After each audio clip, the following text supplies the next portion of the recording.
கம்பி கலர்ஸ் கொஞ்சம் கலர்ஸ் வந்து எடுத்து வச்சுக்கேன். நான் ரெண்டு கலர்ஸ் தான் மிக்ஸ் பண்ண போகிறேன். இருந்தும் அந்த எக்ஸாக்ட்லி கலருங்களுக்கு வாரத்துக்காண்டி நான் அந்த கலரை எடுத்து வச்சுருக்கேன். மிக்ஸ் பண்ணி கலர் பண்ணணும். அடுத்தது வந்து சுகர் பேஸ்ட் வந்து இதுதான் நாங்கள் இன்றைக்கி பூ செய்ய போகிறேன். ஆல்ரெடி நான் அந்த வீடியோவில் போட்டிருப்பேன் உங்களுக்கு. இது வந்து நீங்கள் ஆன்லைனில் கூட நீங்கள் வேண்டிக் கொள்ளலாம்.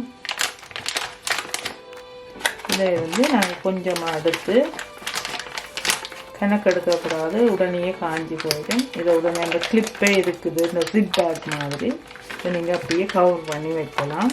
நாங்கள் இந்த எடுத்த பேஸ்ட்டை வந்து நல்லா சாஃப்டாக அந்த கையில் வச்சு நல்லா அமர்த்தி இப்படி குழைக்கணும்.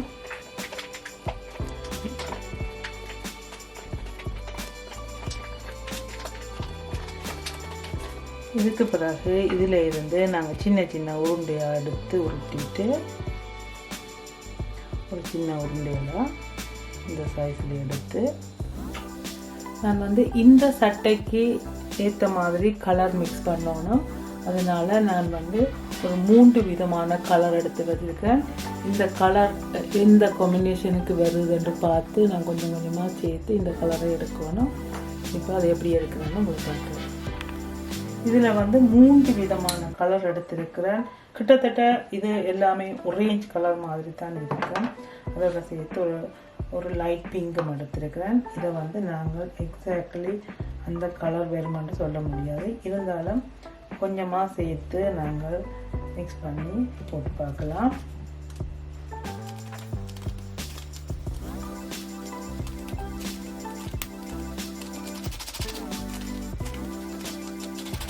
இதை வந்து இந்த கலரை நான் குழச்சி எடுத்துட்டேன்.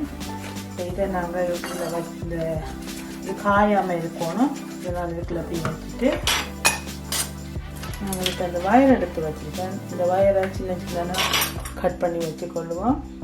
ஒரு 4-5 சைஸில் இந்த வயரை சின்னதாக கட் பண்ணி வச்சுக்கொள்கிறேன்.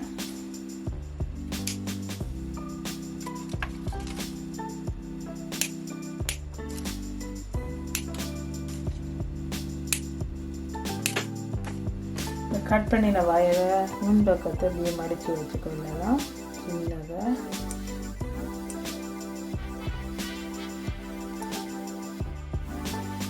நான் இப்போ வந்து இந்த குழச்சி வச்ச ஐசிங்கிலேருந்து சின்ன ஒரு பூ செய்து காட்ட போகிறேன்.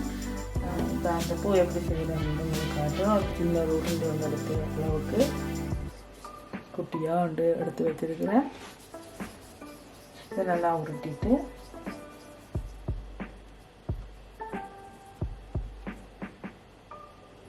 ஒரு மொட்டை மாதிரி இப்படி செய்திருக்கிறேன். இதுக்கு வந்து 5 இதழ் வார மாதிரி இந்த பூவை செய்ய போகிறேன். இங்கே நடுவில் இதை வச்சு மார்க் பண்ணி அமர்த்துறேன். இதுக்கு இதை நாங்கள் கட் பண்ணணும். 5 இதழ் வார மாதிரி கட் பண்ணிட்டு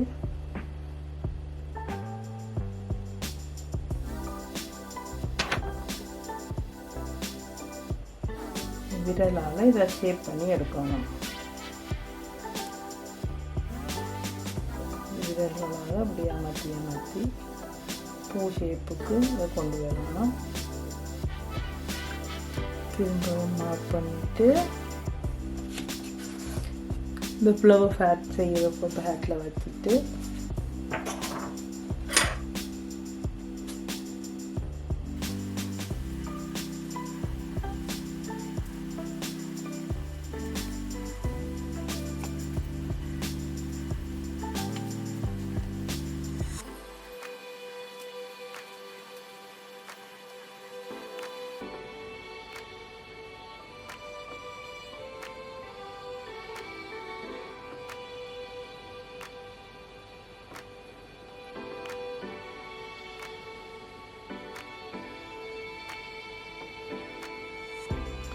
இந்த மாதிரி எல்லாம் நான் ஒரு 50 பூக்கள் இப்படி செய்யணும்.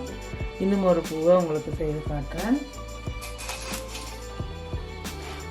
சின்ன உருண்டையாக ஊற்றிட்டு இது நல்லா ஸ்மூத்தாக வரையும் நாங்கள் கையில் வச்சு நல்லா தேய்ச்சி திரும்ப திரும்ப அமர்த்தினோம்னு சொன்னால் நல்லா ஸ்மூத்தாக வந்துடும். இந்த கோடுகள் எதுவும் இருக்காது.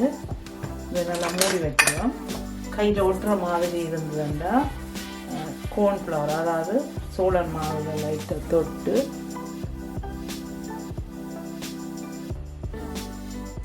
கோன் மாதிரி ஷேப்பில் நான் செய்திருக்கிறேன்.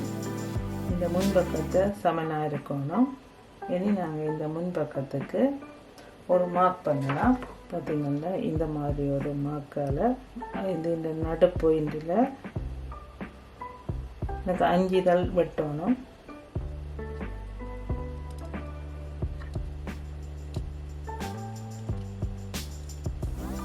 அஞ்சு இதழையும் விரல்களால் இப்படி விரிக்கி விட்டுட்டு நாங்கள் இதை ஷேப்புக்கு கொண்டு வரோம்.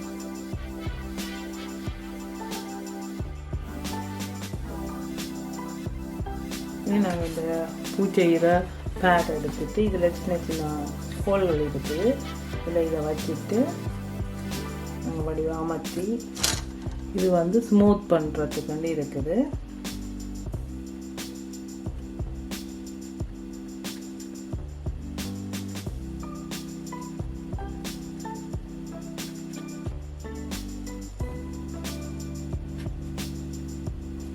ஒட்டுற மாதிரி இருந்ததுன்னா நீங்கள் சோளன் மாவில் ஒரு தொட்டுட்டு நீங்கள் செய்தீங்கன்னா ஈஸியாக வரும்.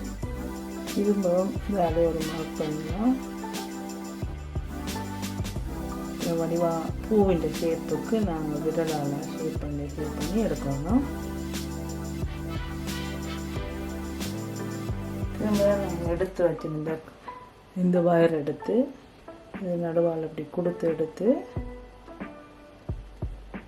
இந்த கம்பியில் இது ஒட்டி பிடிக்கிற அளவுக்கு நாங்கள் அமர்த்தி விடுவோம். நல்ல விரலாக இந்த எக்ஸ்ட்ராவாக கீழால் நீங்கள் அப்படியே பிஞ்சு கொண்டு வரும்.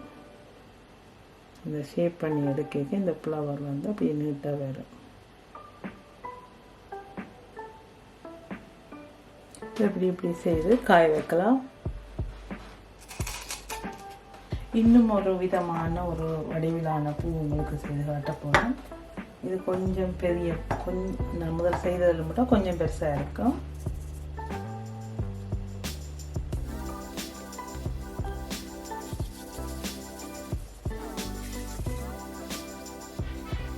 இது பூவை இதழ்கள் வெட்டுறதுக்கு அடையாளப்படுத்துறதுக்கு தான் நான் இதை எடுத்து வச்சுக்கேன். இதில் நான் மிடில் இப்படி மார்க் பண்ணுறேன். இது பார்த்திங்கன்னா இதழ் ஷேப்பில் இருக்குது. அந்த இதழ் ஷேப்புக்கு ஏற்ற மாதிரி நான் கட் பண்ணுறேன்.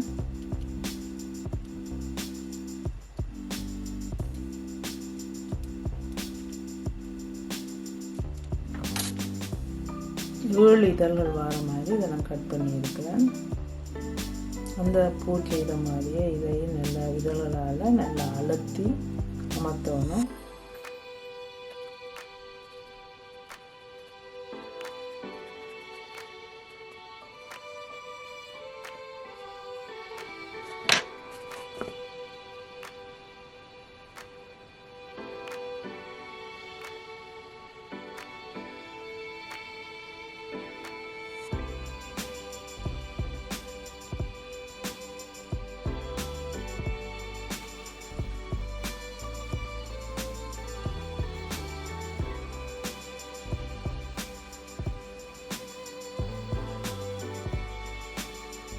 கீழ் பக்கத்தை நல்லா இந்த கம்பியோட சேர்த்து அமர்த்தி வடிவாக ஒதுக்கி வச்சுக்கொள்ளணும். இந்த எக்ஸ்ட்ராவாக வாரதை எடுத்து விட்டுறணும். அப்போ தான் இது காஞ்சா இந்த கம்பியிலேருந்து கலராமல் நல்லா டைட்டாக இருக்கும். இந்த மாதிரி ஒரு பூச்சி எடுக்கிறேன். பூக்கள் எல்லாம் செய்து முடிச்சுட்டேன். பார்த்திங்கன்னா இதே மாதிரி நான் பச்சை கலர்லேயும் செய்திருக்கிறேன். இப்போ நான் இந்த செய்த பூக்களுக்கு இந்த மிடில் இந்த பூவின் நடு சைடில் ஒரு கலர் கொடுக்க போகிறேன். அதுக்கு நான் ஒரு டஸ்ட் கலர்ஸ் எடுத்து வச்சுருக்கிறேன். இந்த கலரை இதுக்கு நான் கொடுக்க போகிறேன். ஒரு ப்ரஷ் எடுத்துட்டு